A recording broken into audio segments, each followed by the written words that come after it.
Good morning, everybody. As Judith introduced me, I'm Nina Skorupska. I'm the Chief Executive of the Renewable Energy Association. I'm very honoured to be chairing this plenary session this morning. It's a very topical topic, as you can imagine, with focusing on Brexit, renewables and the low-carbon energy sector.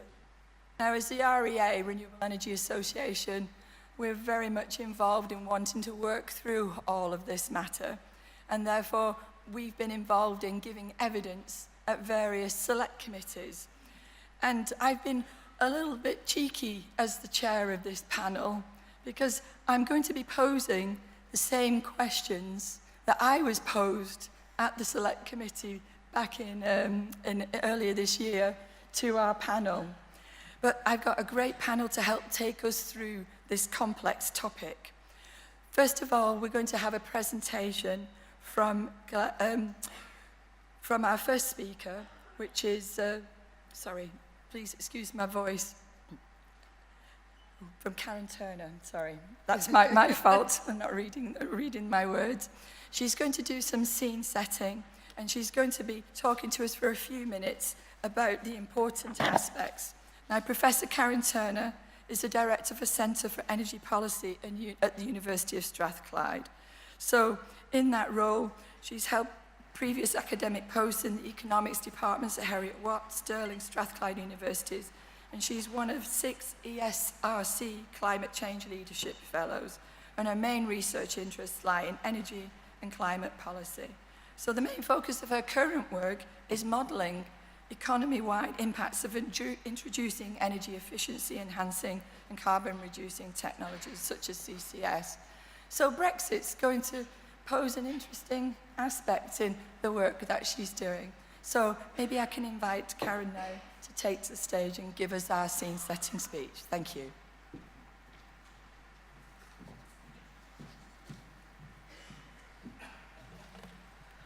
Okay, well, good morning. When I was invited to set the scene for this morning's session, the request involved an ability to speak with authority and passion. While I hope I convey the latter, I fear it's difficult for anyone to speak with a great deal of authority about Brexit. We're in a situation of so many unknowns and consideration of what-ifs. I'm sure that in a few years' time there are going to be many experts on all things Brexit, but right now I think the best thing that we can do is to hold discussions like this one, and I think it's best if I limit my remarks to the 7 or 8 minutes that were requested. However, in order to set the scene as best I can, I'm fortunate to have been able to draw on the expertise and have some very useful pre-discussions with my colleagues named on the screen up here. And 2 of them are on the panel with us this morning. But let me say up front that what I actually say is entirely my own responsibility and does not necessarily represent the views of my colleagues.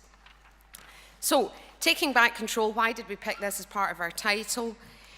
Well, one important issue is that this was no doubt a major motivation for the millions of people who did vote for Brexit. Though I'm not sure that whether many people or politicians specifically had energy policy on their minds when they were considering their decisions. One important point to note is that the UK has been a key proponent and driver of a single European energy market, and indeed Greg Clark, the Secretary of State for Business, Energy and Industrial Strategy, has very recently reaffirmed this, noting that it's very much in the UK's interest to continue to participate and expand interconnections, especially in Ireland. Moreover, while our renewable and climate targets, both in Scotland and at the UK level, do reflect our domestic priorities, they're set in the context of binding international commitments to reduce our carbon emissions. Now, this type of argument might lead people, well, at least the wider public who are not particularly into energy policy the way we all are, to think that it may be the case that not much is going to change in the energy and climate space. Well, they would be wrong. What's the very minimum that we need to think about in terms of pending change? Well, with the UK as a major proponent and driver of the internal energy market, might its development actually stall as we depart the Union? If it does continue to develop, there are a range of questions regarding our continued role as members or non-members trading in. My first thought in considering the impacts of Brexit for energy policy and markets, and I have to say that despite being an energy policy person, energy wasn't actually my first concern when I woke up the morning that the Brexit result came out. But when I did get my mind back on the job, my first concern was whatever else happens, the impacts on investor confidence in an environment where we need so much potentially large-scale investment could potentially hinder much of what we need to do in order to move down a low-carbon path. My second thoughts concerned the impact on the skills we require to do so, and my third was the impacts on our major trading sectors, particularly in the Scottish energy economy, both in terms of renewables, but also the oil and gas sector and its supply chain in accessing EU markets. Now, even if we don't repeal any EU laws and regulations, and I think that's unlikely, and do retain the targets and ambitions that have been initially determined in that context, the authoritative venues for policy making will change. Key actors are going to seek to influence London and Edinburgh, and the Scottish Government will become a much more important actor. Public bodies in Scotland will be directed more by the UK and Scottish governments than before, and this has significant implications for Scottish Parliament scrutiny and suggests that committees are going to have to be reordered and reorganised. However, we may need to wait for much of this to happen. How will the process of actually getting through Brexit impact on the speed and nature of policy making in a range of specific areas not limited to energy and climate? Now, this is all energy, so our focus is on the low-carbon side of energy policy.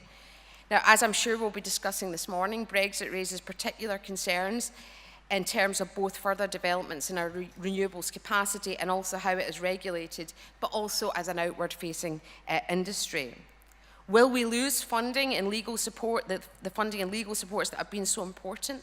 If there is some replacement but controlled at the UK level, how will this impact in terms of more Scottish-specific concerns, such as remote island renewables?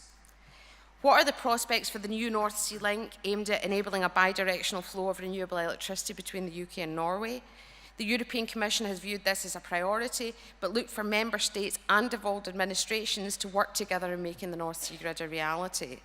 In this and a wider set of contexts, including but not limited to a wider set of interconnectors such as in the English Channel, what will be the impact if the UK loses influence in decision making?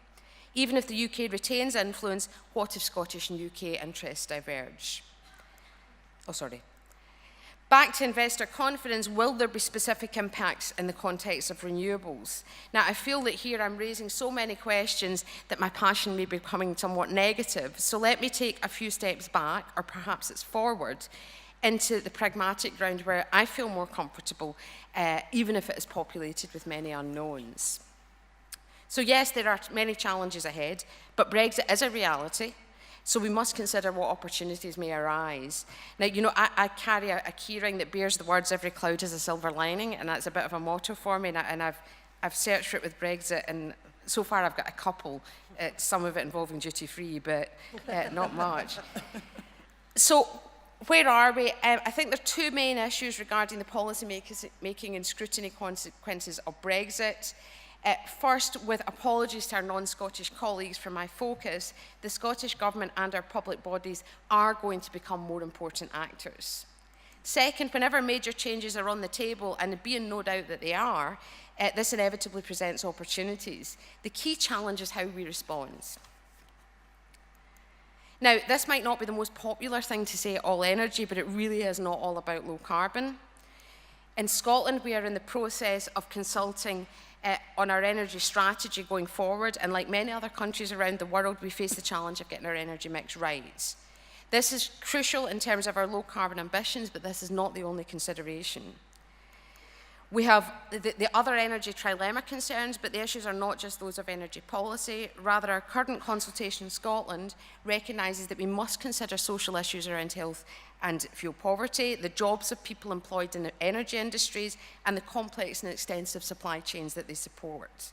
However, crucially, remembering how Brexit came about, this really shouldn't be a top-down process.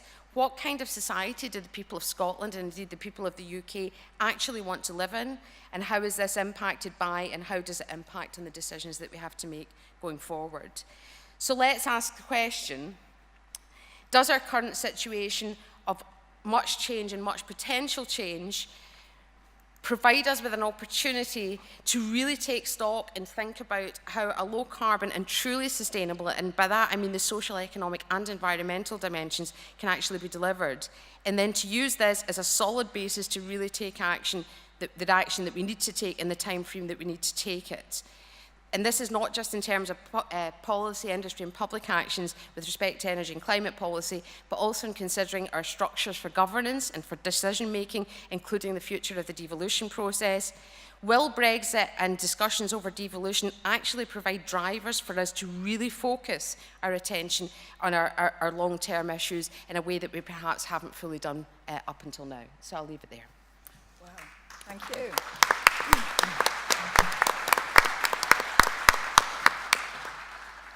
Well, thanks very much, Karen. I didn't even have to wave my 1 minute sign. That was bang on time. For the people in the audience that know me, they probably recognize that I'm not using my usual strident voice that's usually clear and trying to resonate for renewables. I've got laryngitis. So to help me, my panel have agreed that they will introduce themselves very briefly, and then I can concentrate on asking the questions. So if my panel would do me the honours now, starting with Matthew. Good morning, everybody. I work for Siemens. That's the remaining part of Siemens rather than the Wexiteering part of Siemens. So my former colleagues who've now joined Gamesa in Siemens Gamesa Renewable Energy, that's a slightly separate company. I'm actually paid by our power and gas business, but I'm well known around the wind industry, and I have a background in grid, so I like to think I cover all of the different parts of the UK's energy system. And these days I masquerade under the job title of Director of Energy Strategy and Government Affairs, which sounds quite cool, but really means I pick up everything that doesn't get done elsewhere. You do it very well. And Claire, please. Good morning, everyone. My name's Claire Foster. I'm a partner and head of clean energy at law firm Shepherd and Wedderburn. My background's actually finance. I'm a project finance lawyer to trade, and I've been active in the renewables and energy sector for the best part of 20 years. Really, the focus for me this morning is looking at this from an investor confidence perspective. I will be looking at the questions also from a legal perspective, but the thing that worries me and scares me as a transactional lawyer is, where's the money going to flow to? Very good. Good morning. My name is Martin Wright. I'm, amongst other things, chair of the REA. I've been involved in the renewables industry always from the perspective of the smaller company. I was a founder of Marine Current Turbines. I'm now involved in 2 more small companies, no longer marine energy, but in heat and solar and in energy storage. So my interest is in seeing how these technologies get to scale and how they can make a difference to the overall renewable solution, technical solution, if you like, that is there. So I bring very much a smaller company perspective, and it's all, my interest in Brexit is how that is going to change, if it is going to change, and also looking at the trends that will be driving, if you like, this end, my end of the market. Thank you, Martin. And I introduce you to Nicola McKeon. Hi, I'm Nicola McKeon. I'm Professor of Politics at the University of Edinburgh and Associate Director of a research centre called the Centre on Constitutional Change. So it's been a busy few years for us since the Constitution is changing, and we don't quite know what it's changing to. I have an interest in energy policy, and particularly how it's conducted and developed at different institutional spheres, different governmental spheres, but my interest here primarily in the politics of Brexit and the politics of Brexit negotiations and the impact that this will have for UK politics and the constitutional divisions of power within the United Kingdom. Aileen. Hi, my name is Aileen McHarg. I'm Professor of Public Law at the University of Strathclyde. Like Nicola, my major interest is in the Constitution, so I too have been living in interesting times in the Chinese sense for the past few years. But I've also got a very long-standing interest in energy law and energy regulation, particularly electricity. I did my PhD many years ago on electricity privatisation, so I've been doing this for quite a long time. And in that period, like Karen said, it's very clear that the UK has been very much at the forefront of developments in the European energy market. We haven't really, our major policy developments have not been driven by EU law, but that's not to say that EU law and EU policy has not been important. So I'm interested in the functions that EU law has performed in terms of that kind of external guarantee of stability, but also in terms of constraining and locking in policy choices, also in terms of its facilitation of market integration. So I'm interested in what happens when those functions of EU law are taken away. What risks, what opportunities does that present? What other forms of law and regulation and regulatory actors and spheres become more important as a consequence? And also thinking in terms of not just, you know, how can we ensure business as usual with the least disruption? How can we get through this process of Brexit in the least painful way possible? But also thinking about, well, what might it mean in terms of policy change? What are the policy risks? What are the policy opportunities that Brexit might give rise to? Thank you. Okay, so like I mentioned at the beginning, I'm going to be grilling the panel with 2 or 3 questions. And then after that, I'm going to throw it open to the floor. And then if we have time, I'm going to be posing them, you know, almost like that killer question at the end. So I hope they're all ready. I did warm them in the meeting rooms beforehand. So like I mentioned, everybody's trying to wrap their head around what Brexit means and the fact that what are going to be the priorities. And even recently, a paper just came out yesterday from Chatham House, where even they've pointed out that it doesn't sound like in all the media that energy is at the top of the agenda. But I also agree with the comment that Chatham House said. Energy is special. It is truly special, and that we have to focus on about this complexity. So I'm now going to ask the panel, what do they think, you know, given Brexit and the implications of leaving this thing called the internal energy market, what is likely to be the long-term structure for the UK energy systems? And my first willing volunteer is Clare, who's going to give a little bit of her insight. I mean, the short answer to this is who knows? Oh, and in gosh, I knew fact, that'd be yes. I was out with a number of clients last night, a number of banks last night, who recommended that prior to coming here this morning, I should get myself to the shops and try and buy some rune stones that I could dramatically throw across the table to try and predict what might happen. It's impossible to tell at the moment. I mean, for a longer answer, I would look at this from a legal perspective, and more particularly from a finance perspective. The structure fundamentally will very much depend on the arrangements that are made in respect to post-Brexit legal and regulatory positions. The only thing that seems to be relatively settled at the moment, if anything, is the UK government's approach to UK law immediately post-Brexit, which was announced in the Great Repeal Bill. Now, as you're probably all aware, that bill will seek to do a number of things. First of all, it will repeal the European Communities Act of 1972, and that's the statute that provides for EU law to form part of UK law, and simply put, for Brexit to be a legal reality, it must be repealed. Now, the bill also seeks to provide a degree of legal certainty and continuity, whatever that means, by conversion of a body of EU law into UK law upon Brexit taking place.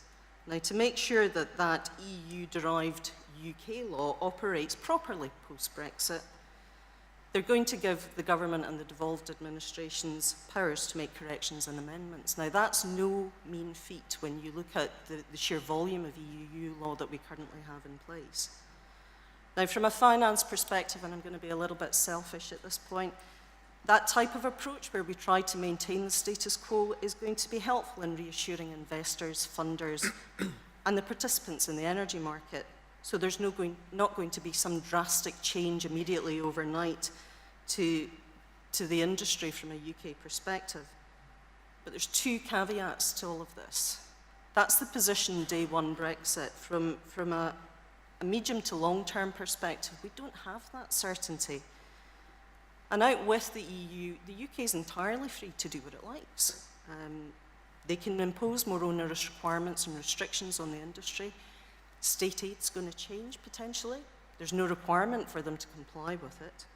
And so from that point of view, I have real concerns about the medium to long term as to how we go. But the UK administration understands how important energy is from a country and from the UK perspective.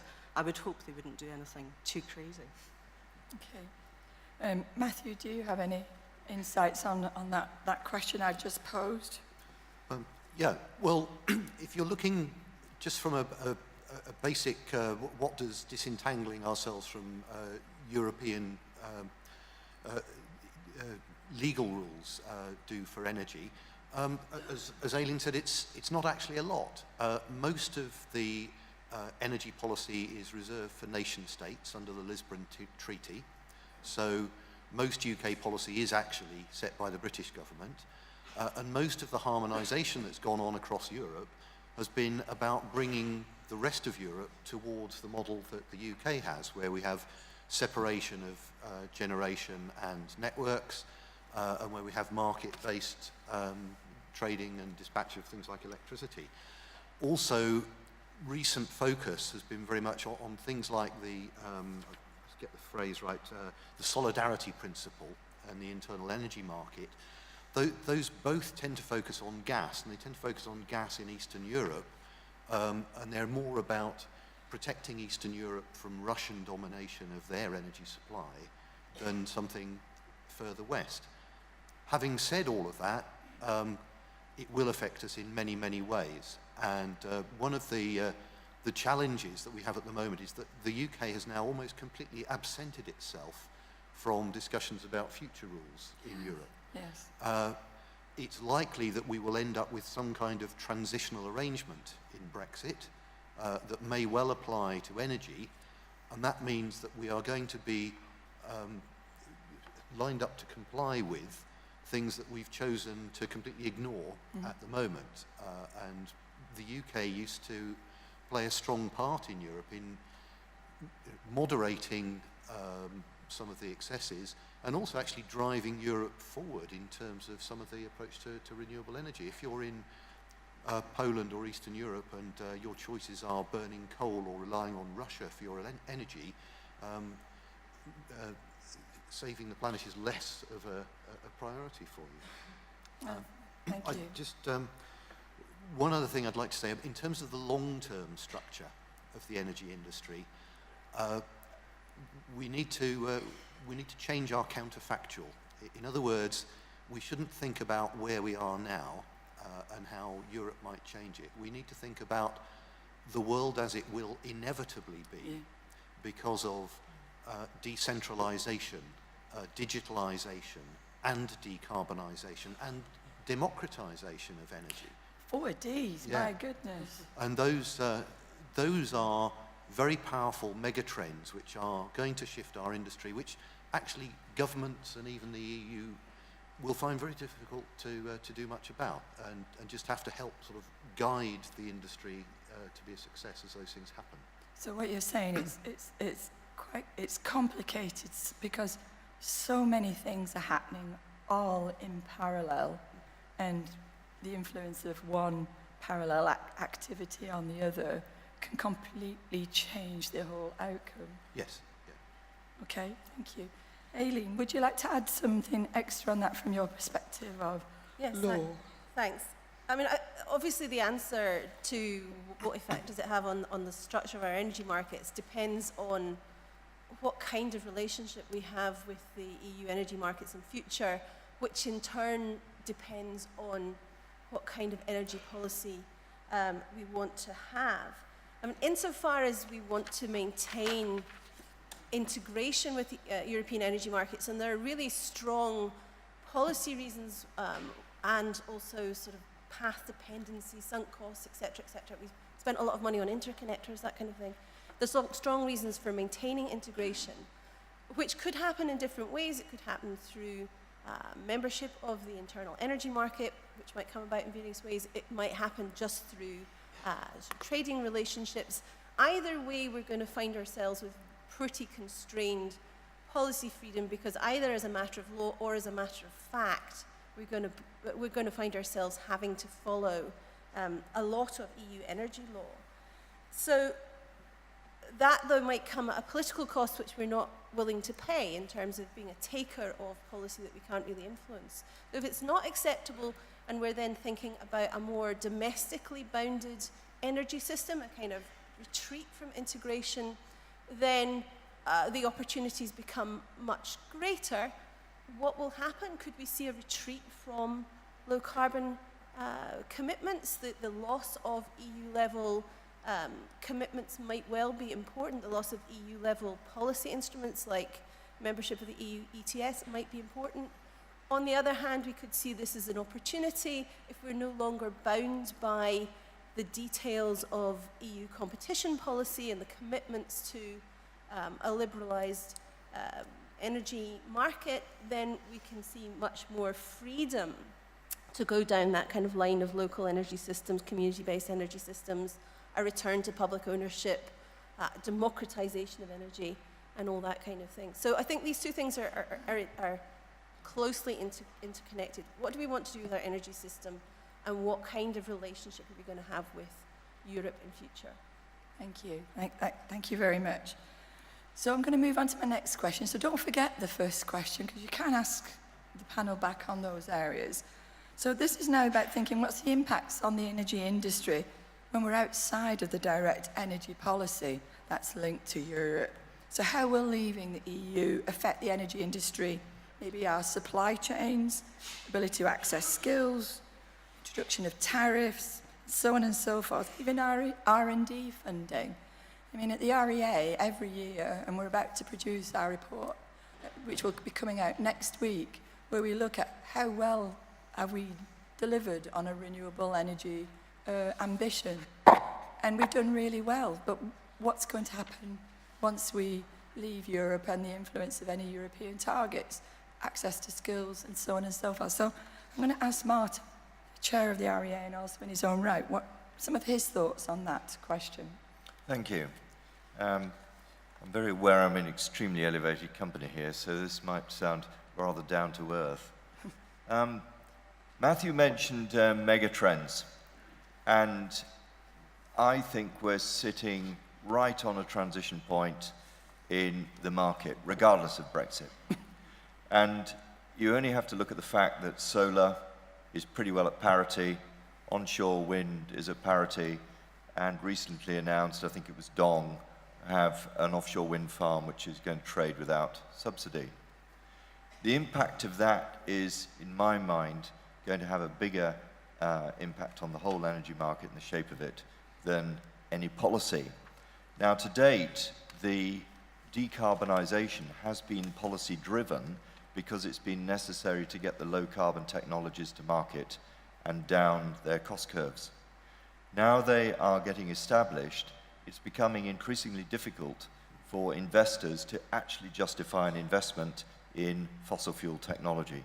From the very simple fact that if you've reached parity, then anybody building a gas plant is automatically subject to any fuel changes, fuel cost changes, and they cannot meet that fixed cost parity in the long term.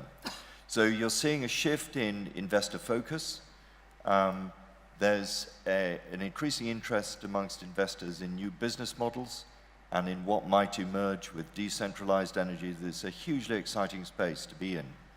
And I think the focus has shifted anyway. So there's a massive change happening in energy, which is less going to be policy driven. The role of the politicians going forward is actually going to be to change things which may stop a rollout of decentralized energy. It'll be in property law, it'll be in facilitating new business models to appear, and yes, in the democratization of energy. We're also going to see, when you decentralize, you're going to see consumers start to drive the market as well. And if you put something to one side, because it's all linked, electric cars, they're coming. And that's driven by two things, really. It was Dieselgate, if we call it that, and air quality. But the point is they're coming, and they're going to be great bits of kit. And that's going to drive our requirement for electricity, and it's going to completely change our cityscapes and all sorts. So, in a sense, I think we're at a point where decarbonisation is going to happen because it's the natural and sensible thing to do from a business point of view, rather than something which is purely policy-driven. And I think the other aspect of it is we need to be part of an overall European solution. So business is going to be looking for ways to use the interconnectors, use the, I mean, in Britain or here in Scotland, you've got a fantastic wind resource, and you've got the marine energy resource. That's going to be needed, or that power is going to be needed elsewhere. Those in the south have got a much bigger solar resource. It stands to reason that we start looking at the provision of energy within Europe on a European basis. That then comes down to the more micro level, and I think business is going to want to trade, business is going to want to see investment, and it's going to want the minimum barriers. That means standards. I cannot envisage the fact that the UK is going to start setting different standards to Europe. I think we're going to measure it. Europe is our biggest market, and in fact, we are a very big market for them. Trade figures came out this morning. I didn't hear them properly, but they're on the news. We're running at a trade deficit with Europe.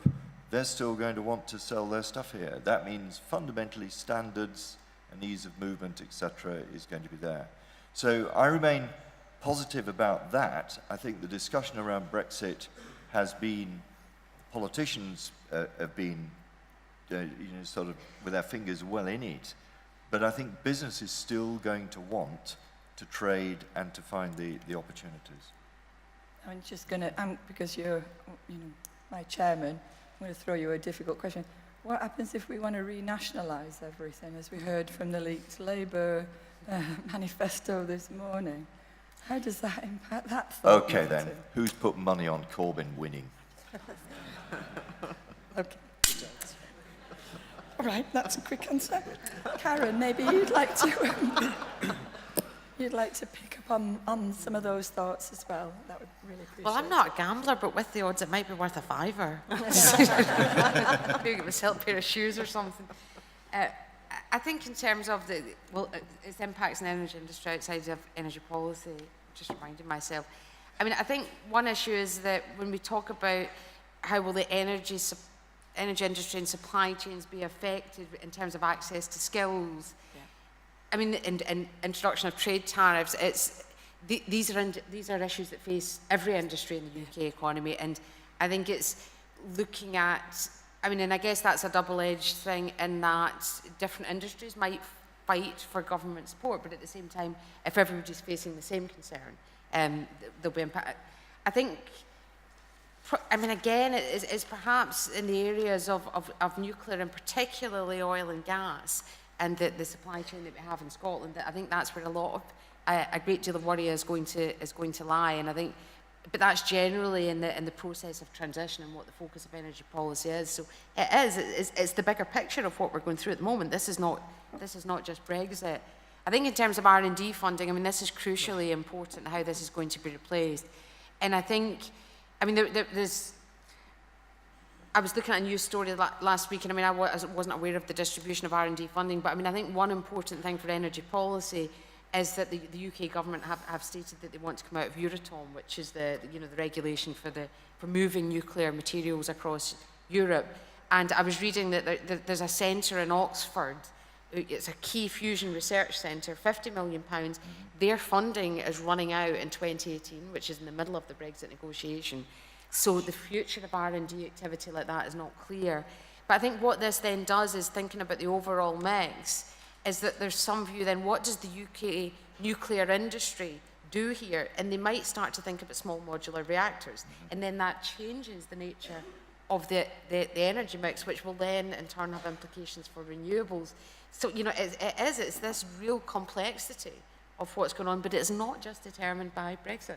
No, I mean, before the general election was announced, we had seen that paper, the industrial strategy, come out from the Secretary of State, Greg Clark, for Department of Business, Energy and Industrial Strategy. Even my voice can hold out to describe that department. It was starting to ask really open questions. Energy was fundamental to it, but it was trying to position where was the UK going to be leaders and what would be the important things. I drew hope that that might have been a way of setting our stall out as we come out of our Brexit relationships as a way forward. I don't know what your thoughts are, or Clare, or any.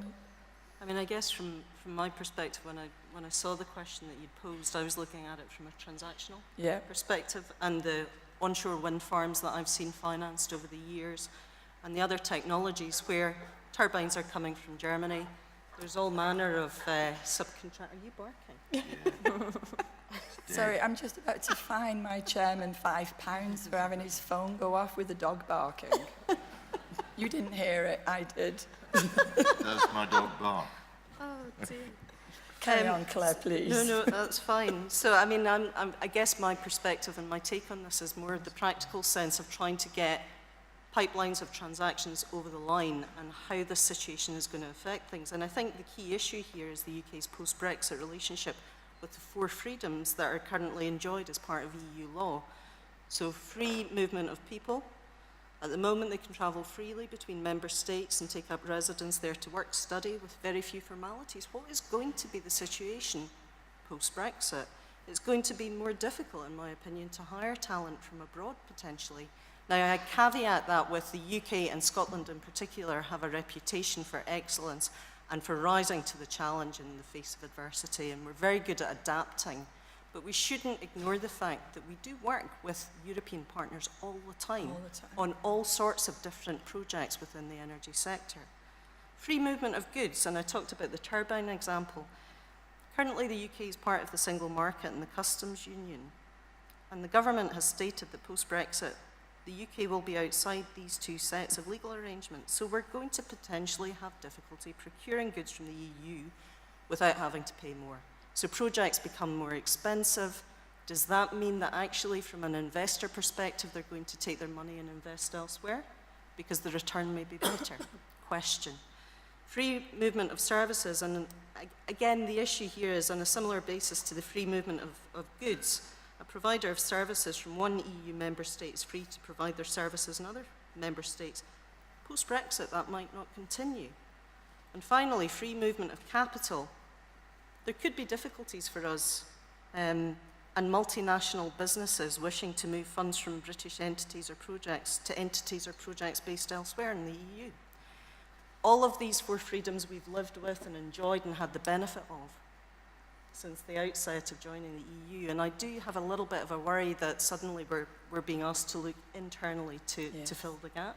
Yes. Now, post-Brexit, those freedoms are going to be a matter of negotiation, and I think the UK was keen to move towards a Swiss model where they were going to try and negotiate sector by sector. I think the EU have said no. Over there, So there are challenges there. I think so, that the individual bilateral negotiations with the individual member states, we've already seen that repeated over in various languages, nicht, nein, none. No, so it's not on the cards at the moment, but we'll see how it goes. Okay, I'm going to move on to my 3rd question before I throw it open to you. How does the potential models for future relationships with the EU affect the energy industry? So let's start talking about what if we have to fall back on World Trade Organization rules, and if a bespoke agreement is sought, what are the important features the government should be focusing on? So maybe I can ask Aileen, Nicola first, and then Aileen, if you could elaborate a little bit more on that for the next few minutes. Sure. Well, I'm going to let Aileen elaborate, excuse me, on WTO rules. Sorry, Aileen. But, I mean, I think, go back a little bit to your very first question, which there's almost an assumption there that Brexit means withdrawal from the integrated energy market, and I wouldn't start with that assumption. And there are clearly, there will be pressure from the industry to make sure that that doesn't happen, and we heard an example of that here, and the Secretary of State gave a fairly strong hint that the preference of the UK government may be to continue as close as possible a relationship with respect to energy with the rest of the EU, even after Brexit. Going back to the issue of the 4 freedoms, there's only one of those freedoms the UK government has a problem with, but that doesn't mean that it will be permitted to have access to the rest of them without some sort of reciprocal agreement on freedom of movement as well. I think there will be a bespoke agreement of some kind, some sort of post-Brexit relationship. It's probably, I hesitate to use the word easier because I'm about to talk about Northern Ireland, and nothing in Northern Ireland is easy, but it's probably easier to envisage an agreement that sees Northern Ireland remain within the single energy market by virtue of its position within the SEM. And it's also easier for the EU to agree to an accommodation of Northern Ireland because it's essentially a deal for a member state. It's not a deal primarily for the UK, it's a deal for the Republic of Ireland. And so that implicates the United Kingdom, of course it does, but it's just that physically and politically it's easier to accommodate that sort of arrangement for Northern Ireland than for the rest of the United Kingdom. That doesn't mean there can't be a broader relationship with the rest of the United Kingdom with respect to the integrated energy market. I think there can be. I think EU27 have, as just been said, been reluctant to consider a sectoral approach. So I think it will be bound up with broader discussions about market relationships more broadly. It's interesting, a few people have talked about the fact that the UK has been a driver of energy market integration in the EU, and that's absolutely true, but I don't think that necessarily tells us anything about the future, because the UK has also been a driver of the single market in general, but yet is on the point of seeking withdrawal. But I think what happens to energy is bound up with what happens to the economy, to trade, to non-tariff barriers, and in particular to the willingness of the UK government to accept some sort of authority for the European courts. I think it would imply continued compliance with EU law, with EU regulation, which in the short term I don't think will be particularly difficult for the reasons that have been mentioned already, but there is no status quo here. EU policy, EU law will continue to evolve in this area in the years after Brexit. Brexit is, well, it's not just for Christmas, is it? You have to live with it for the longer term, and trying to find ways for the UK domestically to continue to keep step and keep pace with EU policy, and they may not want to. But if you don't want to, if you want to retain authority and you want to bring back control over energy policy and do things differently, that will come at a price, and that will come at a cost in terms of trade and other relationships as well. Thank you. Aileen, is there anything you... Okay, thank you. Nicola's given me the poison chalice of talking about WTA, which I have to say I know very little about. We're maybe in the sort of in the kingdom of the blind, the one-eyed man is king. But I suppose before I get on to WTO, I just wanted to say about something about the ECJ. I mean, the various non-member states who currently participate or trade with the European energy markets are not subject to the jurisdiction of the ECJ directly. Just for everybody, you mean the European Courts of Justice? Yeah, the European Court of Justice. We should be calling it the CJEU, but that's more of a mouthful. So they have various bespoke dispute resolution procedures, but the key point is those dispute resolution procedures are all bound by the ECJ's rulings. Mm-hmm. So you have to kind of distinguish the jurisdiction of the court. Can we take cases to the court, and would we be bound directly by the rulings in particular disputes?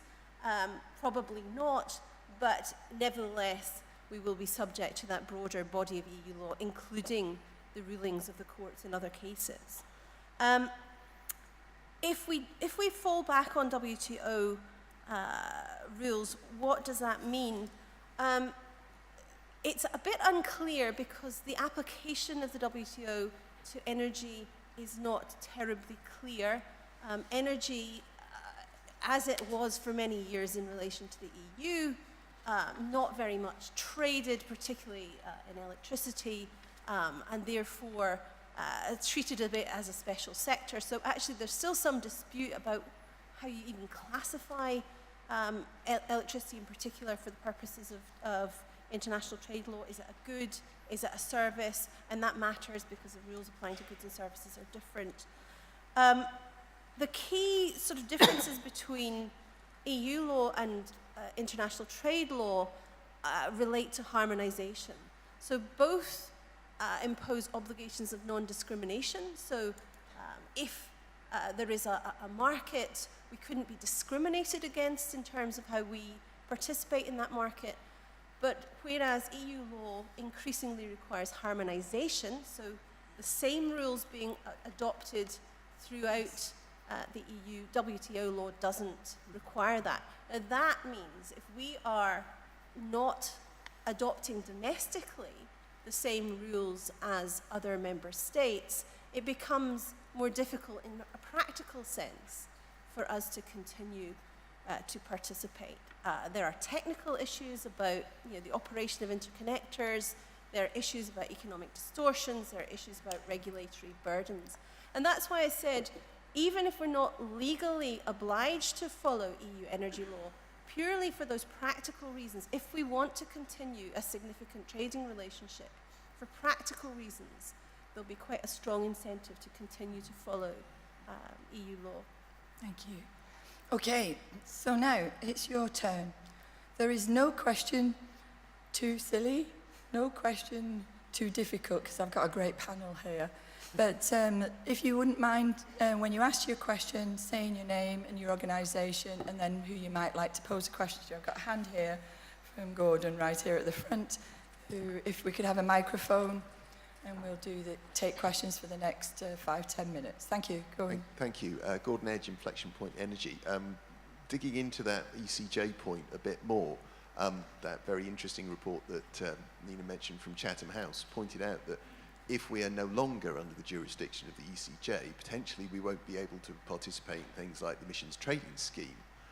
Could the panel, the lawyers on the panel, talk a bit more about what is not possible if, as the hard Brexiters want, we just are not subject to the ECJ and its rulings? Is anybody who can pick that one up? Well, Matthew is going to have a bash at it. Well, I made a short list, but it's not a complete list. Euratom, the internal energy market, and there are several different aspects of that, the EU ETS. It also puts some uncertainty over how you will sort of legally cover agreements to do with interconnectors and things like that. Now, all of these things are mutually beneficial for the UK and the remainder of the EU to sort out, but at the moment they are at large and unknown, and at very least what that is going to do for the next couple of years is delay projects because they won't be able to reach financial close because nobody will know what the jurisdiction is.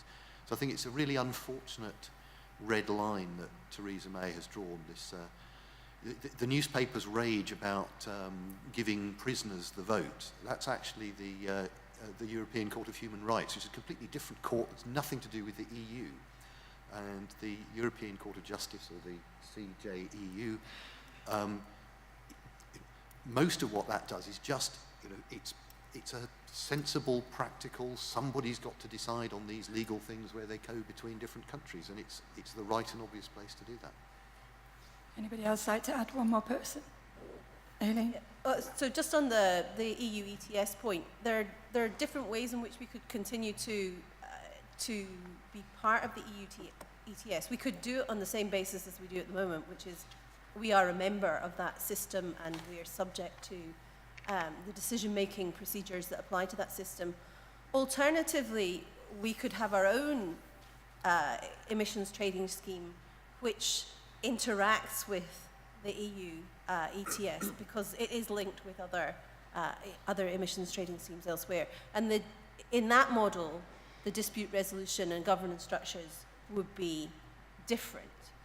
We wouldn't be subject to the ECJ jurisdiction in that case. But as I said, even something like Norway participates in the internal energy market via the EEA. It's not subject to the ECJ because it has its own court. It has the EFTA court. The point is the EFTA court has to follow the rulings of the ECJ. So there is a lot of scope for fudge there. So there's a lot of scope for Theresa May to say, oh, look, we're not subject to the ECJ anymore. We'll just ignore the fact that we have to, through our bespoke dispute resolution procedures, we're still bound by it. That's where we might see the fudge coming.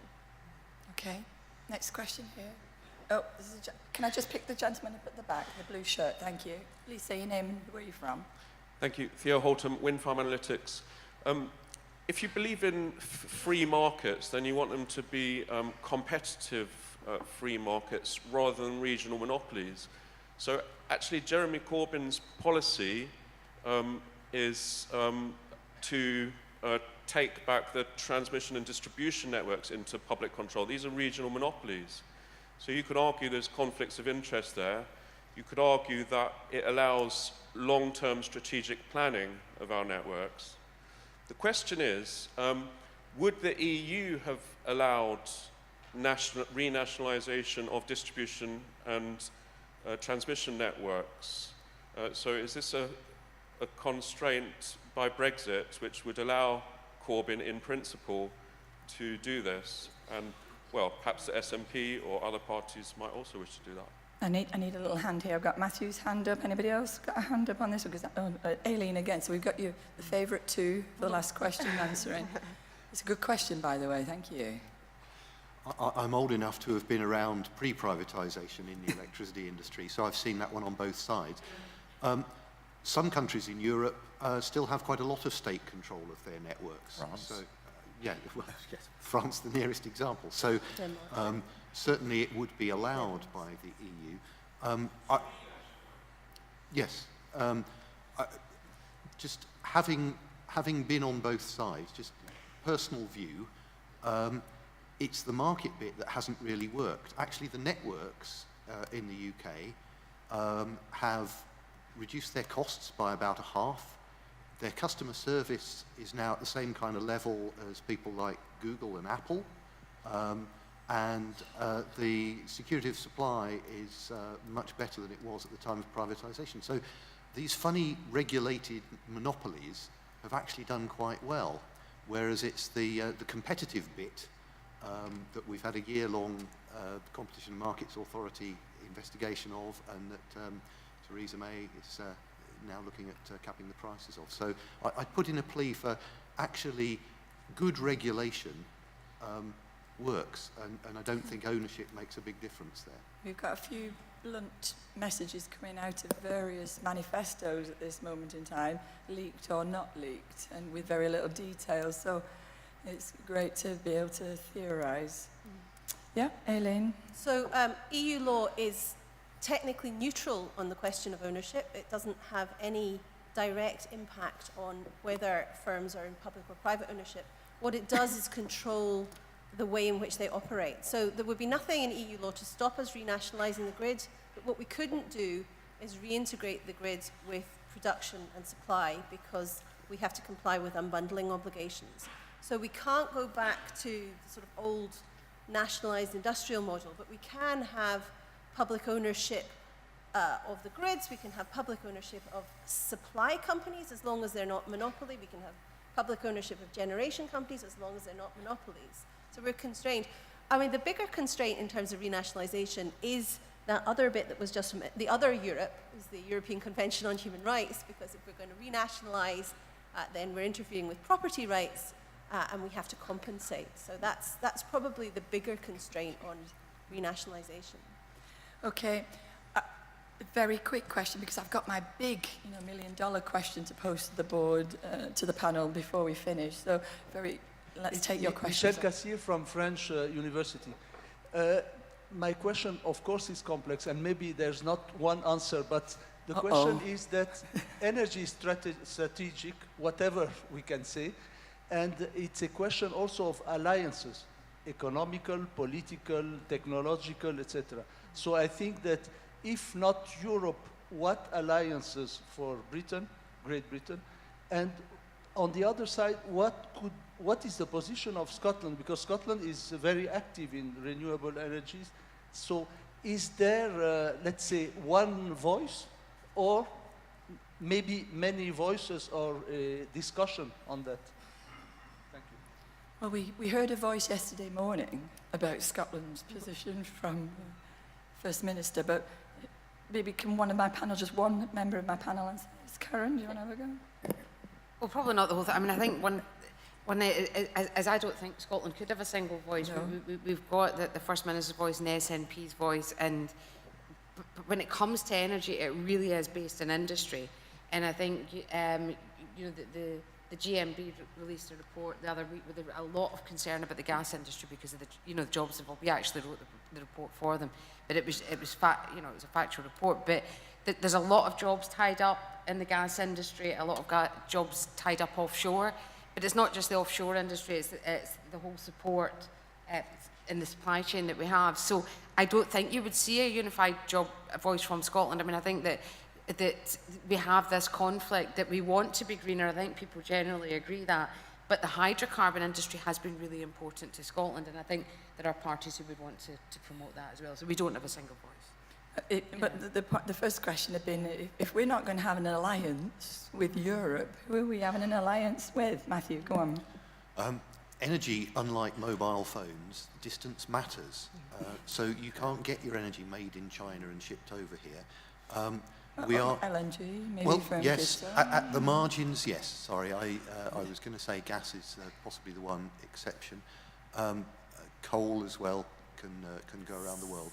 And having said that, the obvious place that you're going to want to trade energy with and have alliances with, and the benefit of interconnected with, is your neighbouring countries, which is why Scotland and England, regardless of constitutional status, will always, it will be in both parties' interests to have a network that crosses that border. And similarly, France is our nearest neighbour.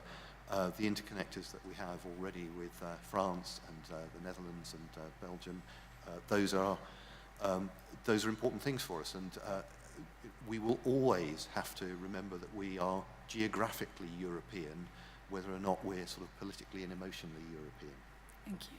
So here comes my last question to everybody, and I'm going to start with Aileen, just to warn her whilst I'm saying the question, and then we'll come across over here and finish with me. What do you think are the red lines that the government should be seeking in relation to any transitional arrangement that would support the energy industry? Well, thank you. That's a hard question. I suppose I would say just very generally, as much continuity as possible, and try and avoid messing about with the energy industries at a domestic level if you don't have to do so. There's enough disruption from Brexit to be adding other policy changes at this time, I think, is really so like unhelpful. Nationalising various bits of it. Or imposing price caps. These things there may be a case for them in the long term, but I think this is not the time to be messing around with the energy markets. Thanks. Nicola? To be honest, in the negotiations, I'm not sure the UK government is going to be in a position to have very many red lines. It's not a negotiation among equals here, I'm afraid. My very strong piece of advice to the UK government for the short, medium and longer term would be to try to maintain as close a link as possible to the decision-making authorities, to the regulatory authorities, and because I think there is a real danger that the UK continues to be subject and subject to and affected by rules and regulations made within the European Union over which it has no control. I think the energy market, the European energy market, has been a success from the UK's point of view, in part because the UK has been at the forefront of shaping it. If you retreat from that, if you lose that influence, then it may start to look like something that is less appealing. Okay, even quicker now, Martin. Yep. Well, we've covered most of it. I agree. I don't think the UK's in a position to put many red lines. I'm more concerned about the UK government doing a Trump. And I want them to stick with what we've got, the trajectory for decarbonisation, and I want them to make sure they still keep funding on on the R&D funding, so that we actually encourage industry, which is what we need here, to sort out our energy system. So no Trumps. Okay. No Trumps, please. Yes, Claire? Again, in violent agreement, I mean, the key for me is there shouldn't be a regulatory or legal cliff edge in March 2019. I hosted a meeting pre-Christmas last year with a room full of equity investors, senior debt providers, and institutional investors, pension funds, these kind of guys, and asked the question, what's the single biggest thing that you're worried about? And each of them, right round the room, regulatory stability.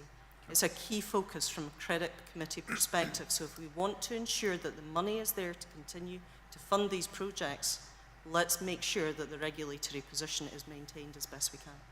Great. Matthew? I would say don't do any of the red lines that have been talked about. Don't do any of the big political things that are suggested, whether it be nationalising or price caps or abandoning the 2008 Climate Change Act. Don't do any of those things. Get over the election and then get on with just the small stuff. Look for where collaboration with Europe brings real benefits, and there are things like the Association of Energy Regulators, the ENTSO-E and ENTSO-G that actually serve the country quite well, and just don't have these big grand political ideas, and while you're doing that, accidentally benignly neglect the industry and discover that it's dead when you turn around again afterwards. Wow, that's quite a bleak picture, isn't it? You know, the tumbleweed is going over the grave of energy industry here. Claire? I think, I'm in agreement. I think red lines is a tough one. I mean, I think the main focus is to set red lines for ourselves or for our government to do so, to make sure that we get the governance structures right. For example, as I said in the presentation, in the Scottish Parliament, we won't have the right committees anymore. So start thinking about what the structures that we need, in particular, things like, we have SEPA in Scotland. Yeah. The Scottish Parliament's and Scottish Government's never really had to scrutinise it that much because of the EU regulation. So we need to make sure that we've got everything in place to do the governance that we're going to have to do. Thanks. And my apologies, Karen. It's not Claire. Anyway, on that bombshell of non-red lines and red lines that we want to be, I want you to first help me thank the panel for sharing of their time. And second, just listen to me for 2 more minutes after that. Don't jump out of your seats. Okay, so please join me in thanking our panel today.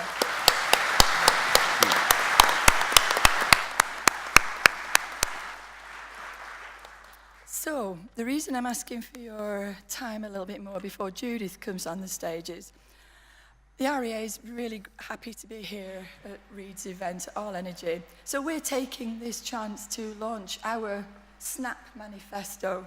So if you come to our stand at N48, you can pick out what we think are the important non-red lines or red lines that this government should be focusing on to promote the renewable energy and clean technology economy. All election themes, as we know, have had things like strong and stable as the message. I wonder who's using that at the moment. And for the renewables industry, strong and stable is the thing we've been craving for more than anything. Every report that I've written in the last 3 years in our review, we've asked for clear and stable policies. But I'd just like some clarity now. Maybe we can help the government make those policies. But the past 2 years, that policies have changed so much. And now with the Brexit vote, it's added an additional, mist and fog around what's going forward.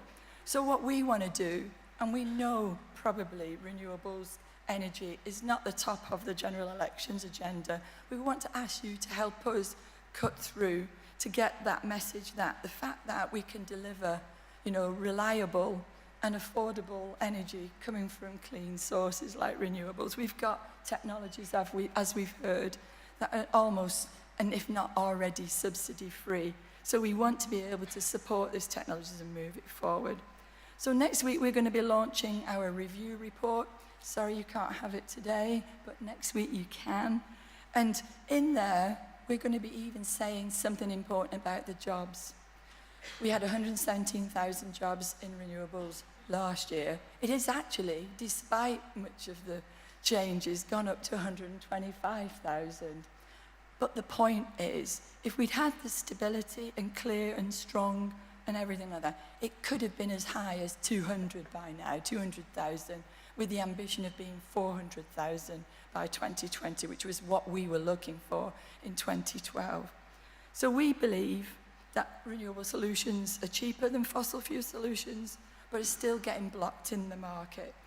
We think that's the bad thing for consumers. So instead of capping energy prices, we need to help our consumers become more like prosumers and have better choices and be more democratic in the choices that they make.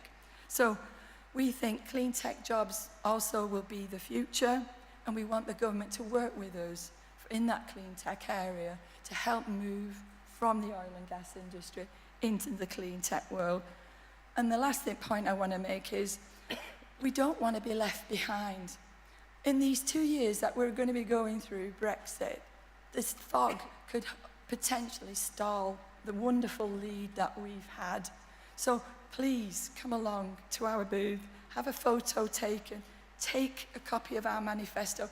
Even if you're not a member of the REA, write to your MP, use our tool that's going to be available on our website, and make sure that even though it's not the top of their agenda, that they actually get a letter from you, because your messages still do count.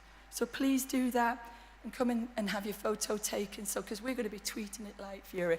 That's our manifesto. There's banners outside. If you want to have your photo taken next to the manifesto, if you're happy with it, let's do it now and get that voice heard. Thank you.